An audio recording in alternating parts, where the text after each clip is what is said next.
SMT Nation, what is up, good people? We've got a video here today for you guys. It's the T-Mobile 5G marketing hitting full stride. It's in high gear now. Prepare for the onslaught. I think it's going to be a summer of huge advertising and marketing campaigns for T-Mobile and their 5G network. So get ready, strap on your seatbelt, and it's going to be a fun ride.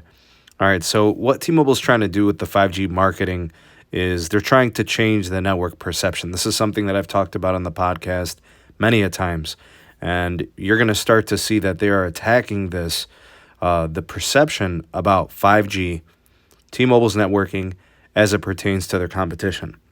So we're starting to see digital flyers, advertisements, obviously the social media, the tweets, all these media outlets and the news. A lot of the advertising and marketing is geared towards getting in front of consumers and wireless and letting them know what T-Mobile is doing better than their competition and what they're doing to lead fifth generation networking. So you're going to see a lot of diagrams, graphics, maps, pictures, etc., showing and highlighting their perceived advantage or self-proclaimed advantage over their competition.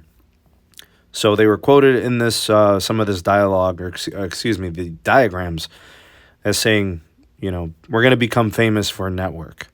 And our claim to fame is America's largest, fastest, and most reliable 5G network.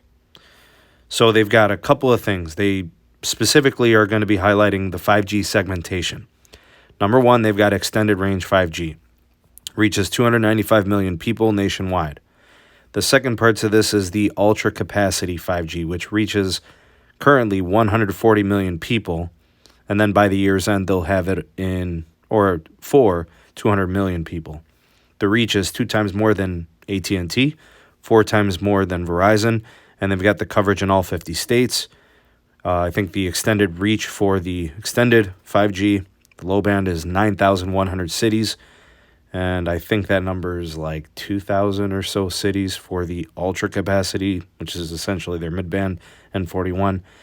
They did mention self-proclaimed metrics of ultra capacity having speeds in the average downlink of 325 megabits per second, peaks of 1 gigabit per second. Honestly, I've never seen gigabit speed on N41 in my testing, and I've tested, pretty much every site in my county. I've tested everything. I've never even come close.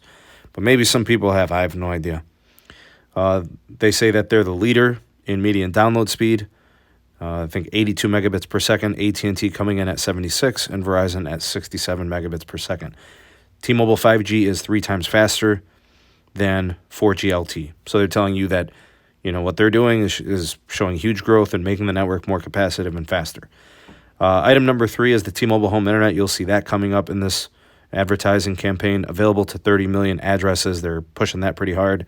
Crowdsourced data awards, Open Signal, Umlaut, if I said that right, Ookla, you guys know, for the speed testing application. We're winning availability, reach, downlink speeds, uplink speeds, reliability. They were quoted in the advertisements as saying, "Don't listen to the other guys." Man, that's crazy. That is so Eugene. Don't listen to the other guys. So basically what they're saying is, don't even, watch their commercials or advertisements. Don't even believe them. You got to believe us, right? Basically saying we're the only network with dedicated spectrum. And of course, that's a lie.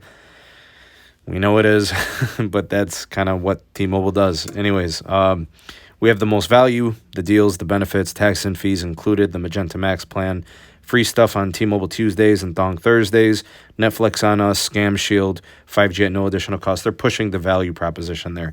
They really haven't done anything new in a while, but, they want to remind you that they've got all these things, and they throw it all in there, no additional cost.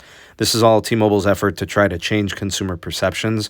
I mean, you look at the terminology, largest, fastest, most reliable 5G, highlighting the reach, the speeds, and then proceeding to kind of put down or talk down the 5G of their competitors. The goal here is to convince customers to either leave Verizon and AT&T or stay with T-Mobile for their self-proclaimed superior 5G network experience. I'm actually curious to hear what you guys have to say on this. How do you think that they're doing, attacking the perceptions of networking? When you think about AT&T, Verizon, and T-Mobile. Is the ad campaign effective thus far from what you've seen? Do you think people will start leaving Verizon and AT&T due to this advertisement and marketing campaign? My take personally, I don't know. The thing is that, you can advertise and you can market and all of these things, but I'm a networking guy. So knowing that they're going to decrease the CapEx, I really hope that they're not decreasing CapEx so they can do things like this. Because in my estimation, if you're going to take network shortcuts just so you're going to try to market and advertise more, I think that's a bad trade-off. I would much prefer they actually make their overall network, I'm not just talking 5G, but make their overall network coverage and performance better and let that do the talking. Because what can happen is there's going to come moments where customers are going to see all these advertisements, they're going to try T-Mobile, and it's going to be all marketing hype. They're going to try it and they're going to be disappointed. Either the 5G is going to be meaningless, like it's not going to make a difference in their experience, or it's going to be worse than what they're used to, or it's not going to be, a situation where they have the coverage they were looking for. Maybe they had the coverage with AT&T and Verizon, but it wasn't 5G, but it was good. Then they try T-Mobile and there's no coverage. Whether or not occasionally they see a 5G icon makes no difference to a consumer if they can't use their device. So like I'm saying, I think the decrease in the CapEx and not actually, doing network things and just marketing is kind of counterproductive. Like, I would much prefer that they strictly attack the networking piece. Again, I'm a networking guy. I don't really fall for marketing hype. It's not really what I'm going through. But what I'm asking you guys is this. Do you think this campaign is effective currently? Do you think it's going to work long term? Do you think it's going to lead to a difference in consumers' perceptions of T-Mobile? Go ahead and sound off in the comment section below. Let me know the voice of the people, the SMT Nation. Let your voice be heard. And let's go ahead and hashtag 5G. If you're a real one and you watch this all the way through, hashtag 5G. Thank you for taking this opportunity to watch the SMT YouTube channel. If you appreciated this video, give it a like and a share to all your favorite social media platforms. Thank you in advance for that. Also, check out some of the links in the description box. We have the SMT Patreon page. We also have the Twitter handle @SneedTech. And do check out the audio-only podcast available on all the major podcast platforms. And if you are new, have not subscribed, go ahead and hit that subscribe button and activate the bell notification icon so you never miss an upload from the SMT. We'll catch you on the next video. Peace.